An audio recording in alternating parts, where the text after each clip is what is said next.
कभी तुम्हें भी लगा है कि ये दुनिया कुछ अधूरी सी है, जैसे सब कुछ है फिर भी कुछ कमी है। भीड़ है, शोर है, रिश्ते हैं, काम है, सपने हैं, फिर भी रात को बिस्तर पर लेटते ही मन चुप नहीं होता। क्यों? क्या ये सब कुछ बस यूं ही है? जन्म लेना, पढ़ना, नौकरी करना, शादी करना, बच्चे पालना, बूढ़ा होना और मर जाना। अगर यही सब कुछ होता तो तुम्हारे भीतर वो बेचैनी क्यों होती जो तुम्हें रात रात भर जगाए रखती है? वो कौन सी आवाज है जो तुम्हें बार बार कहती है, रुको, ये सब सच नहीं है, कुछ और भी है, उठो, ढूंढो। किसी को ये आवाज बचपन में सुनाई देती है, किसी को जवानी में, किसी को बुढ़ापे में, पर हर किसी को एक न एक दिन ये आवाज बुलाती जरूर है। यही है वो पहला चरण, जागृति। पहली बार जब इंसान की आंखें खुलती हैं तो वो बाहरी दुनिया नहीं, अपनी भीतरी दुनिया देखता है। उसे एहसास होता है कि सब कुछ जैसा दिखता है वैसा है नहीं। उसे रिश्तों में झूठ दिखने लगता है, भीड़ में अकेलापन महसूस होने लगता है, अपने ही घर में अजनबीपन घेर लेता है। ये वो समय है जब कोई किताब पढ़ते पढ़ते एक लाइन तुम्हारे दिल में चुभ जाती है, जैसे तुम्हारे लिए ही लिखी गई हो।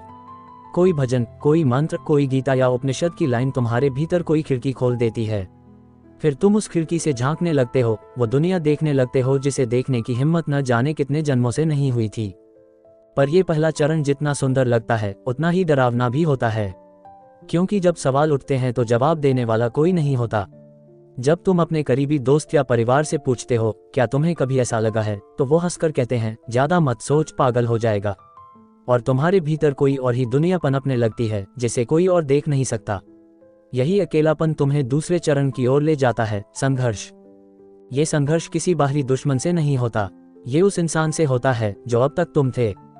तुम्हारे भीतर पुरानी आदतें, पुराने डर, पुराने संस्कार तुम्हें पकड़कर खींचते हैं। कहाँ जा रहे हो? यहीं रहो, जैसे सब रहते हैं। पर तुम्हारा मन अब मानता नहीं।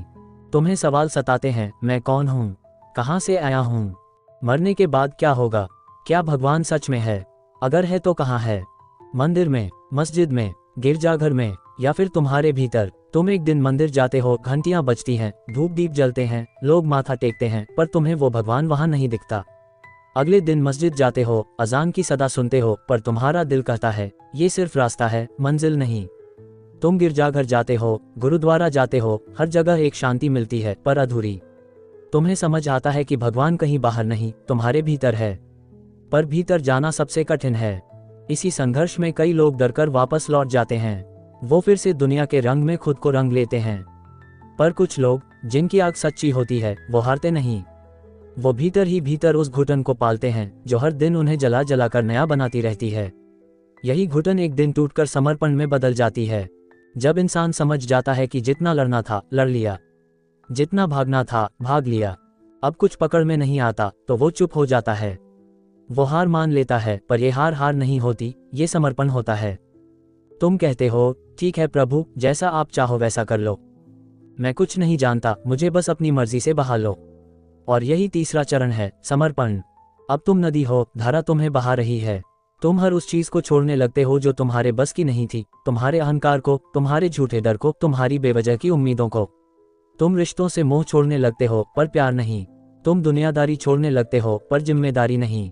तुम बोलते कम हो जाते हो, पर सुनते ज्यादा हो जाते हो। अब तुम नफरत नहीं पाल सकते, क्योंकि भीतर की सच्चाई तुम्हें बताती है कि तुम जिससे नफरत कर रहे हो वो भी वही है जो तुम हो। जैसे जैसे समर्पण गहराता है, वैसे वैसे एक नई रोशनी भीतर खिलने लगती है। और यहीं आता है चौथा चरण, अंतर्दृष्टि। ये वो पड़ाव है जहां तुम्हें जवाब मिलने लगते हैं। वो जवाब किताबों में नहीं होते, गुरु की बातों में भी नहीं होते, वो तुम्हारे भीतर उठते हैं। तुम्हें अचानक समझ आने लगता है कि तुम्हारा बचपन कैसा था, किस दर्द ने तुम्हें कैसा बनाया। तुम्हें अपने कर्म दिखने लगते हैं, कौन सा कर्म क्यों हुआ, किसने किससे क्या सीखा। तुम्हें अच्छे बुरे का फर्क समझ में आने लगता है, पर अब तुम अच्छे बुरे को जज नहीं करते। तुम समझते हो कि सब कुछ एक बड़ी योजना का हिस्सा है। तुम्हें यह भी समझ आता है कि तुम्हारे साथ जो हुआ वो सिर्फ तुम्हारे साथ नहीं हुआ, वो तुम्हारे भीतर के देवत्व को जगाने के लिए हुआ। अंतर्दृष्टि का मतलब है अपने भीतर उतर जाना, उस जगह पहुंचना जहां सब कुछ है, सवाल भी, जवाब भी। अब तुम्हारे डर छोटे पड़ने लगते हैं, तुम्हारी हिम्मत बढ़ने लगती है। अब तुम किसी से कुछ साबित करने की दौड़ में नहीं रहते, क्योंकि तुम जानते हो जो तुम हो वही सच है। तुम जैसे हो वैसे ही सही हो। पर ज्ञान सिर्फ भीतर रखने के लिए नहीं होता, वो बाहर भी बहना चाहता है। जैसे नदी बादलों से पानी लेती है और उसे धरती पर बरसाती है, वैसे ही ज्ञान तुम्हारे भीतर से निकलकर दूसरों तक पहुंचना चाहता है।